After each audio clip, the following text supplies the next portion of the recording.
Hi, my name is Lapre and I'm a multidisciplinary artist, and my main profession would be dance. I would say what inspired me to start dancing was my mother. Back in the day, she used to host these really incredible parties where it was themed and people used to wear kind of similar outfits, like a two-piece type of vibe. And they used to do like this semicircle where they would force the kids to go in and dance. So it was basically something like that where, you kind of are forced to dance as a kid. And I think the way that the adults were like cheering us on to like, yay, keep going, oh my gosh, is what kind of made me feel inspired to actually keep dancing. I think dance itself is just like I look at it as like a sacred entity that we enter into the space and nothing else in the world matters. But I think who I am as a person also plays a huge role into how I view dance. So I don't think dance has shaped me. I think who I am and dance kind of correlate, if that makes sense. Dance is massive. I think in my community here in Ireland has been really, really, really um, like growing. I think for the last couple of years, I've been like growing the Afro community in particular for the last 8 years. And I think the way that the people are so supportive of each other, the way they're so loving, the way that they're so in tune with each other within our community is something that's out of this world, especially with the Afro community. And I think the Africanness of us, the way that we support each other, the way we always check up on our family, black tax, being able to send money back home. I think that kind of culture and community cultivates the way that the Afro community operates within itself, if that makes sense. I think when I first started, the biggest challenge for me was basically like trying to find other people that were doing the same thing as me. More like I want a community of dancers that are very interested in Afro dance as a whole, that are that are basically my own tribe, and I think that was the biggest struggle then. And then obviously as time goes on, because you have to be consistent in order for you to be able to, I suppose, see a growth in something. Um, it was basically now finding the right space and the time in order for us to keep the classes going and so forth.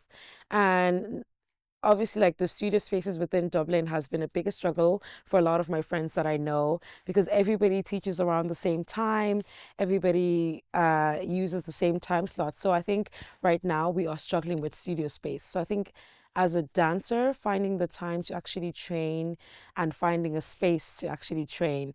If you don't get a residency, it's really difficult for you to pay for the cost of a studio because even when you're in the studio, I think you need time to kind of warm up, if that makes sense, because you can't just book an hour and then in an hour you're trying to get into the zone. Like it's kind of like studying. You kind of need time to like marinate into it. So it's like finding the space, finding the time. The other biggest challenges as a dancer would be, I suppose, ways to train. Like the style that I do is Afro and amapiano, and there's not a lot of people that do the same thing here. So the only way I could do that is I have to save up and travel to be able to like, get to my dance to a different level.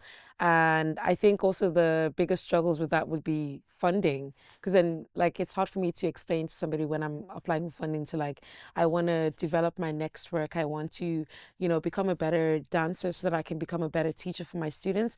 But in order for this to happen, I have to, present this huge, I suppose, application to Dublin City Council or like, any of the organizations that support dancers for me to let them know that I need to travel to this country because that's where I can find my mentors and all that stuff. So in overall, I'd say finding the studio space, the residency, I suppose applying for funding, that would be the biggest thing. And yeah, like I'd say the training itself is something that I need to like overcome as a challenge. So I think I'll maybe break them down into two. As a teacher, I think doing this for the last 8 years has been a big journey. I think like the journey as a dance teacher is not very linear. It's like, what's this called? Wavy. It's going up and down. And I think the biggest reward is seeing my students come in as like complete beginners, starting from scratch and like not knowing how to move in anything Afro or amapiano. And then now going into the space of like being super confident, being like, I have this. And also, I think the other biggest thing is the friendships that they form within themselves is like a big thing. Because like sometimes I just sit down in my house and I'm like, damn, these two are friends because they came into my dance class. And that goes back to like, knowing my purpose as a teacher, like why am I doing this and what is the actual reason for me to be hosting these spaces for an Afro community. I think that's one of the biggest things that's so rewarding to see the connections that they make within each other. And I suppose like coming from a beginner to like a different level of a dancer. And then as a dancer, I think my biggest rewards this year are not this year because we just arrived actually. My biggest rewards in general, I think it's hard because I've done so many things. I suppose like being able to travel and showcase my craft and being really good at what I do and people actually believing that I can provide a service for them in different countries and not just Ireland. Um, I think that would be my biggest one because if not, we'll be here the whole day yapping about it. The dance industry in Ireland. I think it's a very difficult one to answer. The reason why I'm saying this is because I think the way that I see the dance industry is from a minority point of view, because all of the people that I usually engage with are people from like Brazil, Nigeria, I don't know, like some country outside of Europe. And within that era, I think everybody's just really trying to find their feet and really trying to like make it big or get to the next level of their dance within the community. So in that sense, I suppose like there's a lot of like support within that dance industry to be able to, I suppose, like bridge the gap between like I suppose the Irish community and the I suppose minority community is like there needs to be some sort of a link that's involved between the two. And I think right now you can kind of tell that this community is for this community is for this, and this community is for this. There isn't like a link per se, unless if there's like events that are created. Like for example, myself and Favor created a African dance camp, which is basically us bringing 10 or 13 international instructors from abroad, and they basically come and showcase, dance, and we speak about the culture, and it's basically just like an amazing way to connect the Afro community, and also for our students to see that there's more of life outside of what we're teaching them.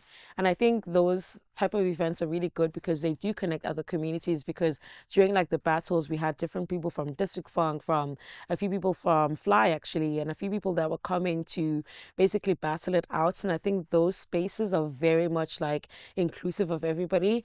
And I know Carrie as well, she does the Take Flight, which brings out a lot of people within the dance industry. So I suppose like there are some events that bring people together, but as a whole I feel like when I look at the dance industry here, there are some groups that are doing their own thing. And yeah, we're all in a growing stage, and I think Ireland can definitely go far. What keeps me motivated? Oh, well, first of all, I'm very big online. I have a huge community online. So I think I definitely engage a lot with my mentors from South Africa. Like they literally motivate me quite a lot, especially on days where I feel like, oh, like I'm coming to a space where I can't create for specific things.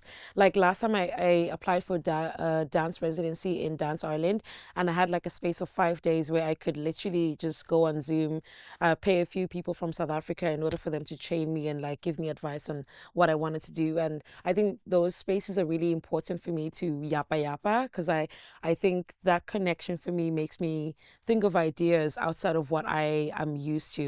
So I think, yeah, definitely social media within like the bounds of whoever I follow and I engage with, and my mentors.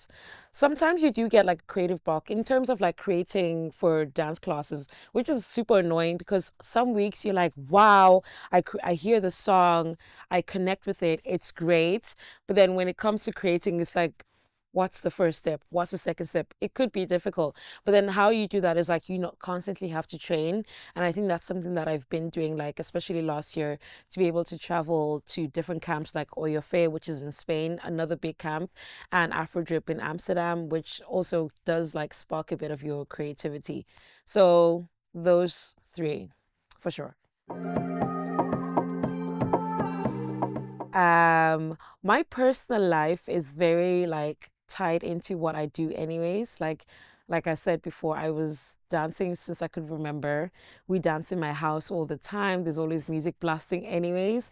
So I think the last couple of years I've been trying to find a balance between like creating a schedule for myself, because I feel like as an artist who does this full time, the one of the biggest things that is a struggle is telling yourself this is time for editing videos, posting about this, and creating content in order for you to sell your classes.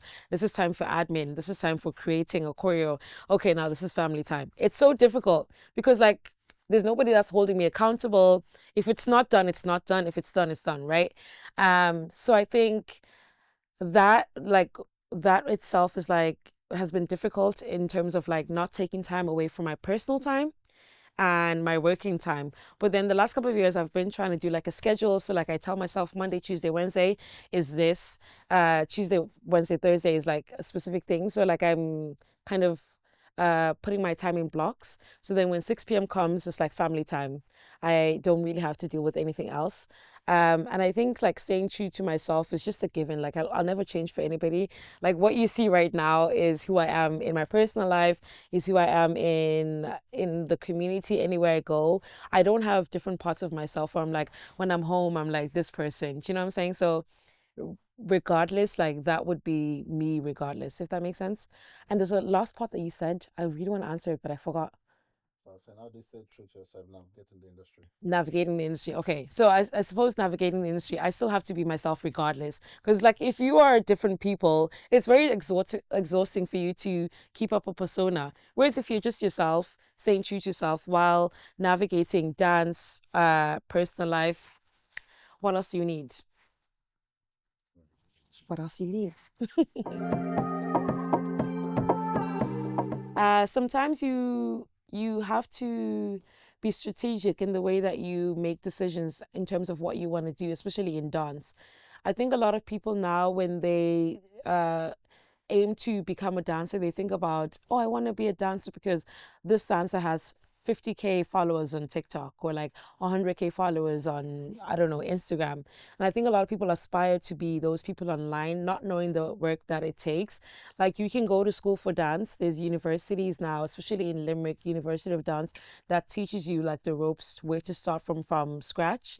I think the biggest thing is like to train multiple styles, multiple dance styles, because that actually helps you become like a versatile dancer.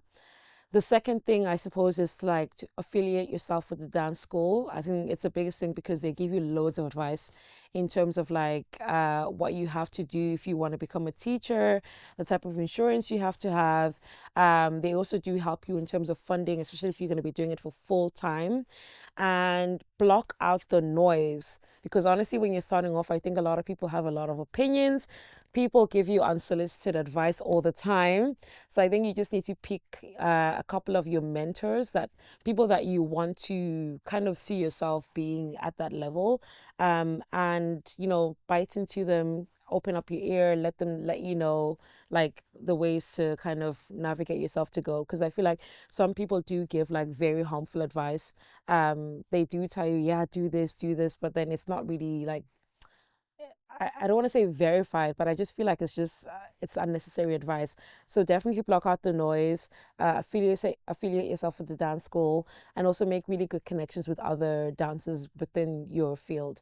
So I think for most young dancers, you should remember that the world is your oyster. If you want to do something, especially in dance or like if you want to become a professional dancer, you need to be consistent. There's some days where you're not going to feel like doing it, and that's exactly when you need to do it. Because at the end of the day, if you tell yourself, I'm doing this according to feeling, some days, especially as women, we don't feel it. Some weeks, actually, it takes us a long time to like get to a really good space. And if you wait for that, you will never go anywhere, you know?